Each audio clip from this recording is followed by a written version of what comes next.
ಇಲ್ಲಿರೋರಿಗೆ ಯಾರಿಗೂ ಹೇಳ್ಬೇಡ, ಭಯ ಪಡ್ತಾರೆ. ಸಿದ್ದು ಇಲ್ಲೇ ಎಲ್ಲೋ ಇದ್ದಾನಂತೆ.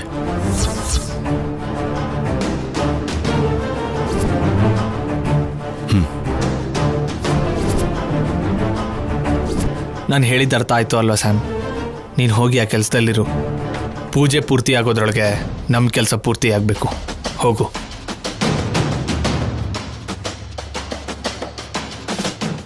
ವಾಸು ಕಾಲ್ ಮಾಡಿದ್ದ. ನಮಗೆ 50 ಮೀಟರ್ ಸರೌಂಡಿಂಗ್ಸ್ ಎಲ್ಲ ಇದ್ದಾನಂತೆ. ನಾನು ಹೋಗಿ ನೋಡ್ಕೊಂಡು ಬರ್ತೇನೆ. ಹುಷಾರು ಆಫೀಸರ್. ಅವನು ಖಂಡಿತವಾಗ್ಲೂ ಮತ್ತೆ ಮಾರು ವೇಷದಲ್ಲೇ ಬಂದಿರ್ತಾನೆ. ಓಕೆ ಪುರೋಹಿತ್ರೆ, ನಾನು ಈಗಲೇ ಬರ್ತೀನಿ. ಸರಿಯಪ್ಪ, ಬೇಗ ಬನ್ನಿ. ಸರಿ. ಏನಾಯ್ತು ಶೌರ್ಯ? ಏನಿಲ್ಲಮ್ಮ, ಈಗಲೇ ಬಂದೆ. ಅಮ್ಮ, ಹೂವು ಅಕ್ಷತೆ ತಗೊಂಡು ಅರ್ಚನೆ ಮಾಡಮ್ಮ. ಓಂ ಭೂಪಾದೋ ಯಸ್ಯ ನಾಭೀವಿಯದ ಅಸುರನಿಲಶ್ಚಂದ್ರ ಸೂರ್ಯೌ ಚ ನೇತ್ರೇ ಕರ್ಣಾವಾಸ ಶಿರೋದ್ಯೌರ್ಮುಖಮಪಿ ದಹನೋ ಯಸ್ಯ ವಾಸ್ತೆ ಮಬ್ಧಿಃ ಅಂತಸ್ಥಂ ಯಸ್ಯ ವಿಶ್ವಂ ಸುರನರಖಗೋ ಭೋಗಿ ಗಂಧರ್ವದೈತ್ಯೈಃ ಚಿತ್ರಂ ರಂ ರಮ್ಯತೆ ತಂ ತ್ರಿಭುವನವಕ್ಷಂ ವಿಷ್ಣುಮೀಶಂ ನಮಾಮಿ.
ಸಾರಿ, ನೀವು ಮುಂದುವರಿಸಿ. ಸರಿ ಯಜಮಾನ್ರೆ.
ಭುಜಗಶಯನಂ ಪದ್ಮನಾಭಂ ಸುರೇಶಂ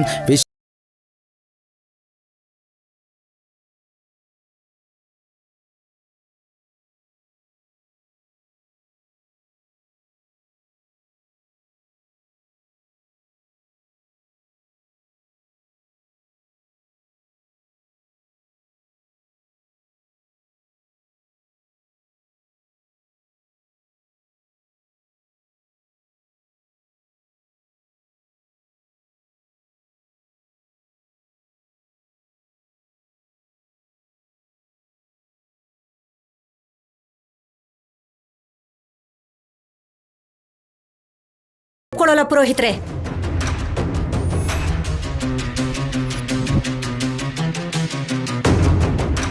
ಅಮ್ಮ, ಶುಭವಾಗಿ ಪೂಜೆ ನಡೀತಿರ್ಬೇಕಾದ್ರೆ ಜಗಳ ಯಾಕಮ್ಮ? ಅಮ್ಮ ಕಲ್ಯಾಣಿ, ನೀವು ಗಿರಿಜೆಯಾಗಿ ಶೌರ್ಯ ಅವ್ರನ್ನ ಶಿವನಾಗಿ ಭಾವಿಸಿದ್ರೆ ಎಲ್ಲ ಸರಿ ಹೋಗುತ್ತೆ. ಶೌರ್ಯ ಅವರೇ, ನೀವು ಪಂಚೆ ಶರ್ಟ್ ಉಟ್ಕೊಂಡ್ರೆ ಸರಿ ಹೋಗುತ್ತೆ.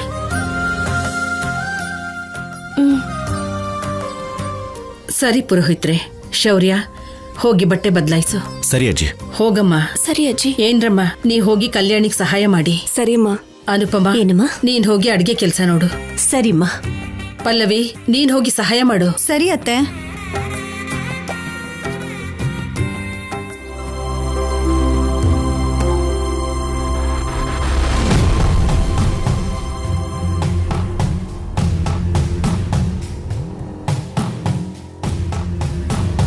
ಪ್ರೀತಿ ಕುರುಡು ಅಂದ್ರೆ ನಮ್ದೇ ಇರೋರ್ಗೆ ನನ್ ಮಗನ್ನೇ ಉದಾಹರಣೆಯಾಗಿ ತೋರ್ಸ್ಬೇಕು. ಕಣ್ ಮುಚ್ಕೊಂಡ್ ಪ್ರೀತಿ ಮಾಡಿದ್ರೆ ನಿಮ್ ಜೀವನನು ಹೀಗೆ ಆಗುತ್ತೆ ಅಂತ ಮಕ್ಕಳಿಗೆ ಪಾಠ ಹೇಳ್ಕೊಡ್ಬೇಕು. ಹೇಳಿದ್ರೆ ಕೇಳೋದಿಲ್ಲ. ಅವಳು ದರಿದ್ರ ಬೇಡ ಕಣೋ ಬಿಟ್ಬಿಡು ಅಂದ್ರೆ ನನ್ ಮೇಲೆ ಜಗಳಕ್ ಬರ್ತಾನೆ. ಅಷ್ಟಕ್ಕೂ ಅಲ್ಲಿ ಏನ್ ನಡೀತಾ ಇದ್ಯೋ. ಶೌರ್ಯ ಏನಾದ್ರೂ ಗುರ್ತು ಹಿಡಿದ್ರೆ ಖಂಡಿತ ಸಾಯಿಸ್ಬಿಡ್ತಾನೆ. ಭಗವಂತ, ನೀನೇ ಕಾಪಾಡ್ಬೇಕಪ್ಪ ನನ್ ಮಗನ್ನ. ಒಂದ್ ಕೆಲ್ಸ ಮಾಡು, ನನ್ ಮಗನ್ಗೇನು ಆಗದೆ ಇರೋ ಹಾಗೆ ನೋಡ್ಕೊ. ಬೇಕು ಅಂದ್ರೆ ಆ ಸಂಪಾದನ ನಿನ್ನ ಹತ್ರ ಕರ್ಕೊಂಡ್ಬಿಡು ಸ್ವಾಮಿ. ನಿನ್ಗೆ 1000 ಇಲ್ಲ 100 ತೆಂಗಿನಕಾಯಿ ಹೊಡಿತೀನಿ.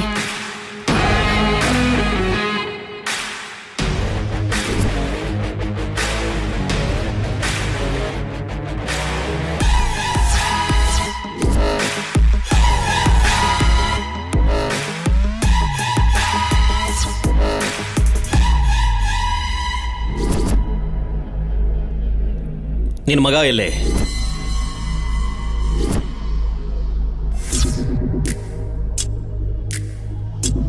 ಎಲ್ಲಿ ಅಂತ ಕೇಳಿದ್ರೆ ಯೋಚನೆ ಮಾಡ್ತಿದ್ಯಲ್ಲ, ಹೇಳು.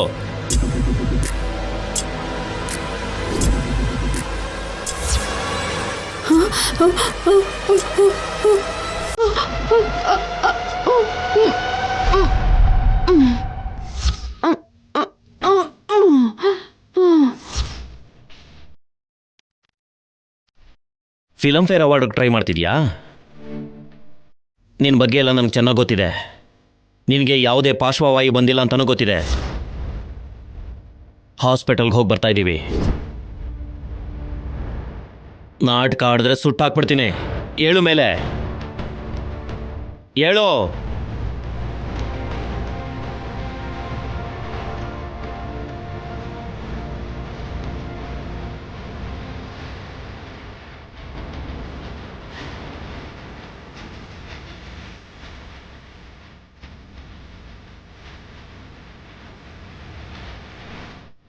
ಮರ್ಯಾದೆಯಿಂದ ನಿಜ ಹೇಳು.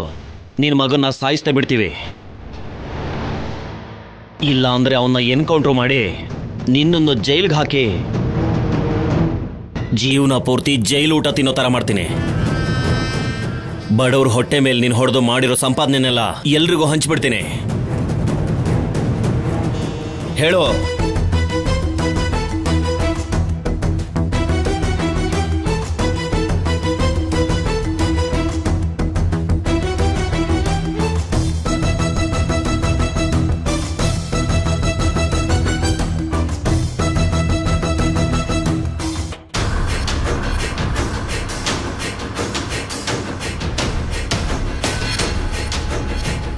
ಯಾರು ತಪ್ಪು ಮಾಡಿದ್ರು ಅಂತ ನೀನೇ ನೋಡಿ ಹೇಳು ಶೌರ್ಯ.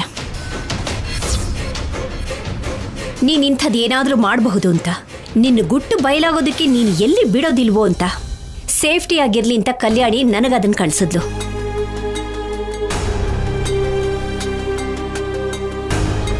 ಇವಾಗಾದ್ರೂ ಅರ್ಥ ಆಯ್ತಾ? ಏನ್ ಅರ್ಥ ಆಗ್ಬೇಕು? ನೀನ್ ಮಾಡಿರೋ ತಪ್ಪು. ನಾನೇನ್ ತಪ್ಪು ಮಾಡಿದ್ದೀನಿ?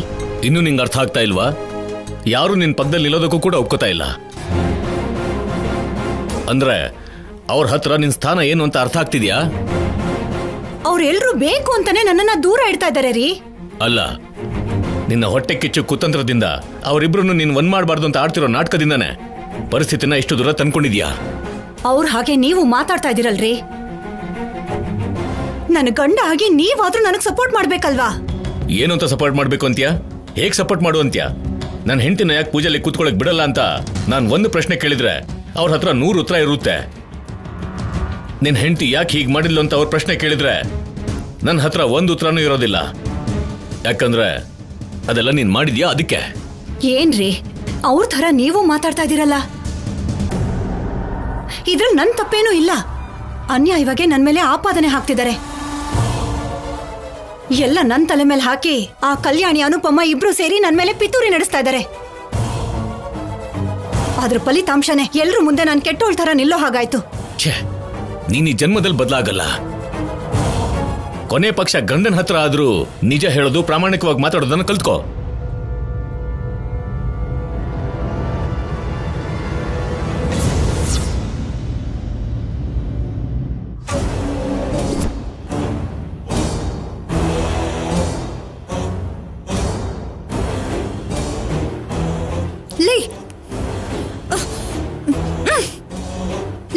ನಾನು ಹೇಳೋ ಮಾತು ಕೇಳಿ ಮನೆಯಿಂದ ಹೊರಟೋಗೋ.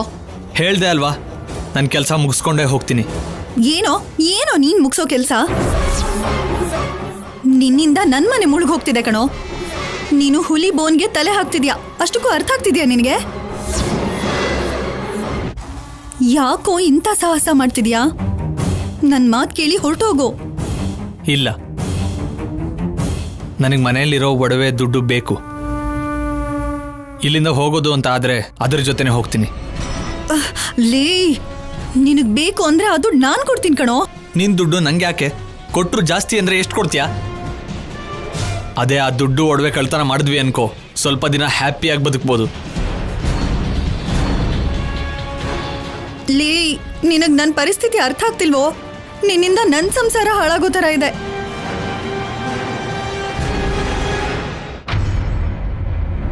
ನೀನ್ ಇಲ್ಲಿಲ್ಲೇ ಓಡಾಡ್ತಿದ್ರೆ ಎಲ್ ಸಿಕ್ಕಾಕುತ್ತೀಯೋ ಅನ್ನೋ ಟೆನ್ಷನ್ ಅಲ್ಲಿ ಸಾಯ್ತಿದ್ದೀನಿ. ನಾನು ಇಲ್ಲಿದ್ದೀನಿ ಅನ್ನೋ ವಿಷಯ ಮರ್ತು ಹೋಗು. ನಿನ್ ಕೆಲಸ ನೀನ್ ನೋಡ್ಕೋ ಅಕ್ಕ. ಯಾರ ಕಣ್ಗೂ ಬೀಳ್ದೇನೆ ನಮ್ ಕೆಲಸ ನಾವು ಮಾಡ್ಕೊಂಡು ಹೊರಟೋಗ್ತೀವಿ. ಯಾಕೋ ಹೇಳ್ತಿದ್ರೆ ಅರ್ಥ ಆಗ್ತಿಲ್ವಾ? ಕಣ್ಮುಂದೆನೆ ಶೌರ್ಯ ಓಡಾಡ್ತಿದ್ದಾನೆ. ಯಾವ ಚಿಕ್ಕ ಅನುಮಾನ ಬಂದ್ರು ನೀವಲ್ಲ ನನಗ್ ನಷ್ಟ ಆಗೋದು. ನೀನ್ ಭಯಪಟ್ಟು ನಮ್ಮನ್ನು ಭಯಪಡಿಸ್ಬೇಕು ಅಂತ ನೋಡ್ಬೇಡ. ನಾನಿಲ್ಲಿ ಬಂದಿರೋದೆ ಆ ಕಲ್ಯಾಣಿ ಮೇಲೆ ದ್ವೇಷ ತೀರಿಸ್ಕೊಳಕ್ಕೆ. ತೀರಿಸ್ಕೊಂಡೇ ಹೋಗ್ತೀನಿ. ಲೇ, ನಿನ್ ಪಂತಕ್ಕೆ ನನ್ ಯಾಕೋ ಬಲಿ ಮಾಡ್ತಿದ್ದೀರಾ?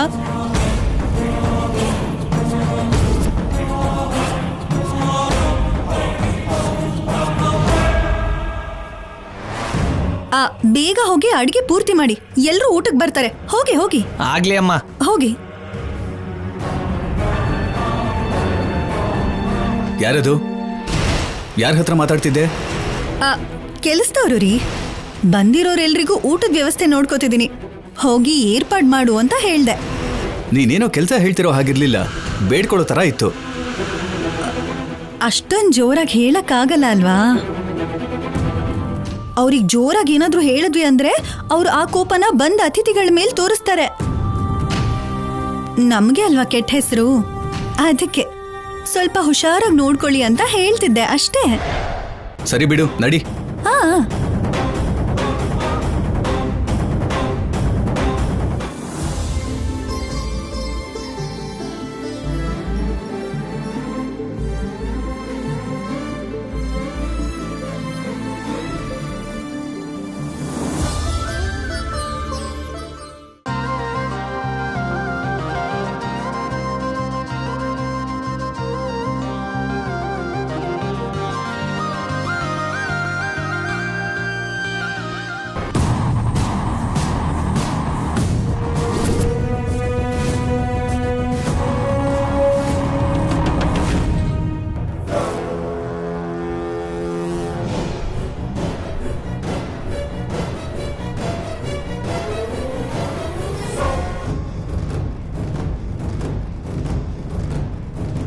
ನನಗೆ ಮನೆಯಲ್ಲಿರೋ ಒಡವೆ ದುಡ್ಡು ಬೇಕು.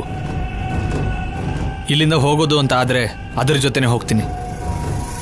ಅದೇ ಆ ದುಡ್ಡು ಒಡವೆ ಕಳ್ತನ ಮಾಡಿದ್ವಿ ಅನ್ಕೋ, ಸ್ವಲ್ಪ ದಿನ ಹ್ಯಾಪಿಯಾಗಿ ಬದುಕ್ಬೋದು.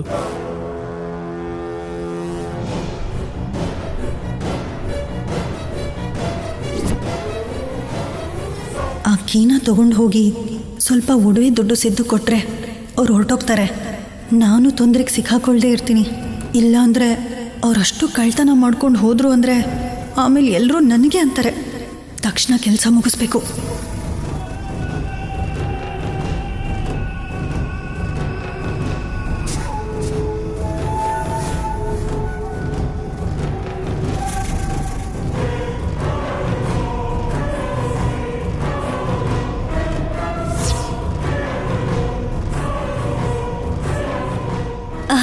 ರೆಡಿ ಮಾಡಿ.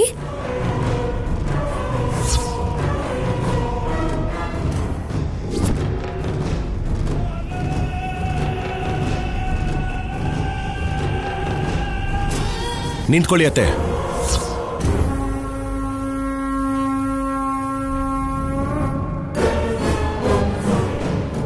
ಏನತ್ತೆ ಇದು?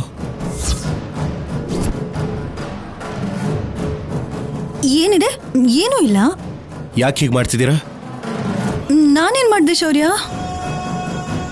ನಿಮ್ಮ ಫೋನಿಂದ ನಿಮ್ಮಮ್ಮ ಮೀನಾಕ್ಷಿ ಅವ್ರಿಗೆ ಕಾಲ್ ಯಾಕೆ ಹೋಗಿದೆ?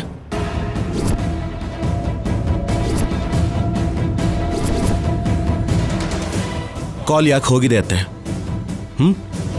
ಯಾರಿಗೋಸ್ಕರ ಮಾಡಿದ್ರಿ? ಎಲ್ಲಿದ್ದಾನೆ ನಿಮ್ಮ ತಮ್ಮ? ಎಲ್ಲಿದಾನೋ ನನಗೆ ಹೇಗೆ ಗೊತ್ತಾಗುತ್ತೆ ಶೌರ್ಯ? ಗೊತ್ತಿಲ್ಲದೆ ಇರೋವಾಗ ಕಾಲ್ ಮಾಡೋ ಅವಶ್ಯಕತೆ ಏನಿತ್ತು? ನಿಮಗೆ ಗೊತ್ತಿರುತ್ತೆ ಎಲ್ಲಿ ಅವನು, ಏನೋ ಒಂದು ಪ್ಲಾನು. ನನಗೆ ಯಾವ ವಿಷಯನೂ ಗೊತ್ತಿಲ್ಲ ಶೌರ್ಯ.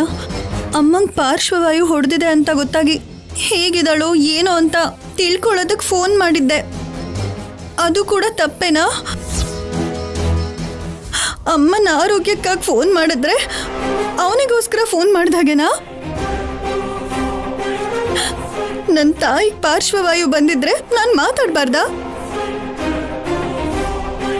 ಅವನು ತಪ್ಪು ಮಾಡಿದ್ದಾನೆ ಅಂತ ನನ್ನ ಕೂಡ ಅಪರಾಧಿ ಆಗಿ ನೋಡ್ತಿದ್ಯಾ ಶೌರ್ಯ? ಇನ್ನು ನಿಮ್ಗೇನು ಹೇಳಲಿಲ್ಲ, ಕೇಳ್ತಿದ್ದೀನಷ್ಟೇ. ಯಾವ ಪಾಪನೂ ಗೊತ್ತಿಲ್ದಿರೋ ನನ್ ಕೇಳಿದ್ರೆ ನನಗೆ ಬೇಜಾರಾಗಲ್ವಾ? ನೋಡಿ ಅತ್ತೆ, ನಿಜವಾಗ್ಲೂ ನಿಮ್ಗೇನು ಗೊತ್ತಿಲ್ಲ ಅಂದ್ರೆ ಸಮಸ್ಯೆನೇ ಇರೋದಿಲ್ಲ. ಒಂದ್ ವೇಳೆ ಅವನ ಬಗ್ಗೆ ನಿಮ್ಗೇನಾದ್ರೂ ಗೊತ್ತು ಅಂತ ನನಗೇನಾದ್ರೂ ವಿಷಯ ಗೊತ್ತಾದ್ರೆ ಅತ್ತೆ ಅಂತಾನು ನೋಡಲ್ಲ.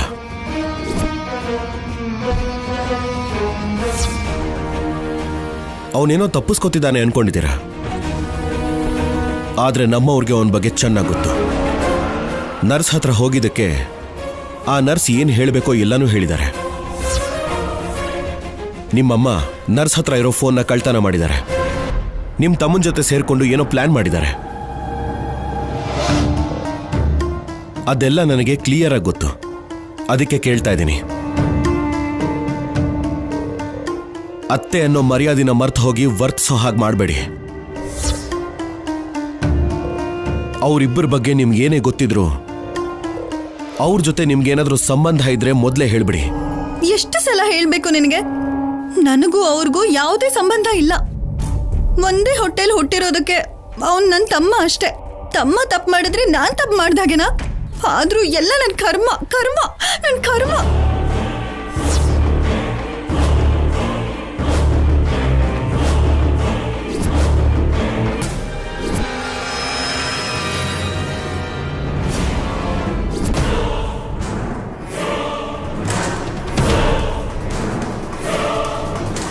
ಅದೇನು ಕಲ್ಯಾಣಿ ಹತ್ರ ಇರಬೇಕಾಗಿರೋ ಬೀಗದ ಕೈಗಳು ನಿನ್ನ ಹತ್ರ ಇದೆ?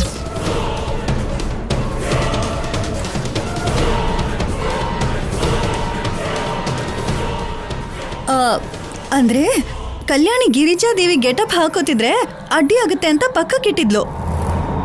ಮತ್ತೆ ಯಾರಾದ್ರೂ ತಗೊಂಡು ಹೋಗ್ತಾರೇನೋ ಅಂತ ನನ್ನ ಹತ್ರ ಇಟ್ಕೊಂಡಿದ್ದೀನಿ. ಅದು ಯಾರ ಹತ್ರ ಇರಬೇಕೋ ಅವ್ರ ಹತ್ರ ಇದ್ರೇನೆ ಚಂದ.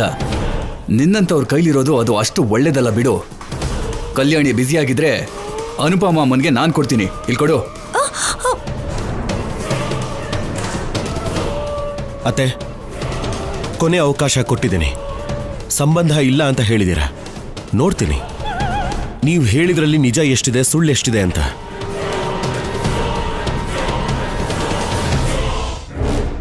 ಏನ್ ನನ್ನ ಪರಿಸ್ಥಿತಿ ಹೀಗಾಗೋಯ್ತು?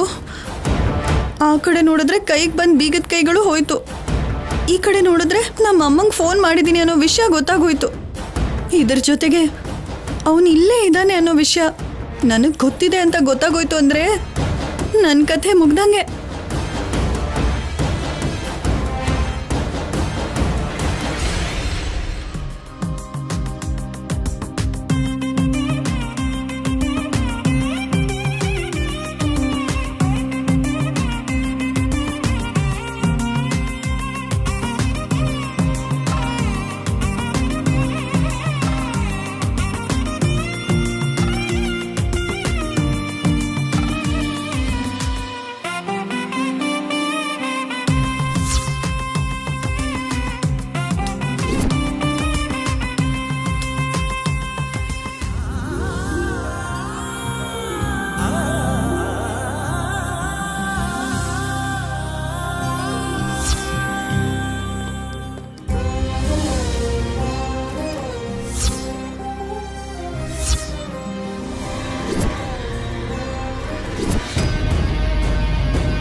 ಹಲೋ, ಯಾರು? ನೀನ್ ಯಾವಾಗ ಸಿಕ್ಕಾಕೋತೀಯ ಅಂತ ಕಾಯ್ತಾ ಇರೋ ಪೊಲೀಸ್ ವಾಸು ಕಣೋ.